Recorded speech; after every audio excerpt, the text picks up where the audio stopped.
ओम श्री गुरुदेव दत्त श्री स्वामी समर्थ. नमस्कार मित्रांनो, आपल्याला सर्वांना माहीत आहे की मुंबई म्हणजेच आपल्या महाराष्ट्राची शान आणि अशाच या मुंबईमध्ये ठाकूरद्वार नावाचा एक भाग आहे आणि या भागात एक ठाकूरद्वार देवस्थानचे संस्थापक श्री कृष्णबुवा राहत होते. ते श्री दत्तात्रेयांचे भक्त होते. त्यांना श्री गुरुदेव दत्तात्रेयांच्या भक्तीचे वेळ लागले होते. सकाळ, दुपार, सायंकाळ एवढेच नाही तर मध्यरात्रीसुद्धा झोपेतून जागे झाले की गुरुदेव दत्तात्रेयांचे भजन ते करत असे, भक्तिगीत गात असे. त्यांची भावपूर्ण भक्तिगीते सर्वांना खूप आवडत असे. भक्तगण त्यात अगदी तल्लीन होऊन जात असे, कारण कृष्णबुवांचा आवाज अतिशय गोड होता. काही लोक त्यांना ठाकूरबुवा असे देखील म्हणत असे. कृष्णबुवांचा स्वभाव हा अत्यंत सालस आणि सरळ स्वभावाचे होते. सर्वांशी प्रेमाने ते वागत होते. अनेक भक्त त्यांना त्यांच्या दत्तभक्तीचे अतिशय कौतुक करत होते. श्रीकृष्णबुवांचा स्वभाव कधीच बदलला नाही. ते नेहमीप्रमाणे साधेप्रमाणेच राहत, नेहमी हसतमुख आणि आरती झाल्यावर सर्व भक्तांना आनंदाने तीर्थप्रसाद देत असत. ते नेहमी सोहळ्यात राहत होते. कपाळावरचे केशरी गंध त्यांच्या गौरवर्णाला शोभून दिसत होते. एके दिवशी ते अक्कलकोट येथे आले आणि स्वामी समर्थांच्या समोर बसले. त्यावेळी एक चमत्कार घडला. तो असा की एक दिवस एक महिना जात होता.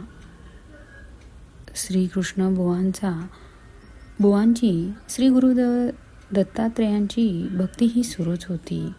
आरती करणं, प्रसाद वाटणं, उपवास करणं नियमितपणे सुरू होतं. परंतु अचानक त्यांच्या अंगावर पांढरे डाग आले. त्यांना अस्वस्थ वाटू लागले. साऱ्या अंगाला खाज सुटली. खूप औषधं केली पण खाज काही कमी होत नाही. खाज कशामुळे येते ते सुद्धा त्यांना समजत नव्हते. पण काही दिवसापासून आपला चेहरा काहीसा वेगळा होत चालला आहे याची जाणीव मात्र त्यांना होऊ लागली. आपला गौरवर्ण काही ठिकाणी जास्त पांढरा होऊ लागला आहे असं त्यांना आरशात पाहताना जाणवलं. पण त्या पांढरेपणाचा काहीच त्रास होत नव्हता. पण थोड्याच दिवसात ते पांढरे डाग खूपच वाढले. काळे पांढरे डाग असता स्पष्टपणे दिसायला लागले होते.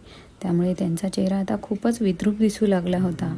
पण त्यांना आता निश्चितपणे समजलं हे पांढरे कोडाचे डाग आहे. म्हणून वैद्यांनी त्यांना आपल्या श्वेतकुष्ठ हा रोग झालेला आहे असे सांगितले. तरी ते कृष्णबुवांनी धीर सोडला नाही. त्यांनी वैद्याकडून औषधं घेण्यास सुरुवात केली. जेवणात पथ्य पाळले तरी देखील सगळ्या अंगावर आता पांढरे डाग वाढतच चालले होते.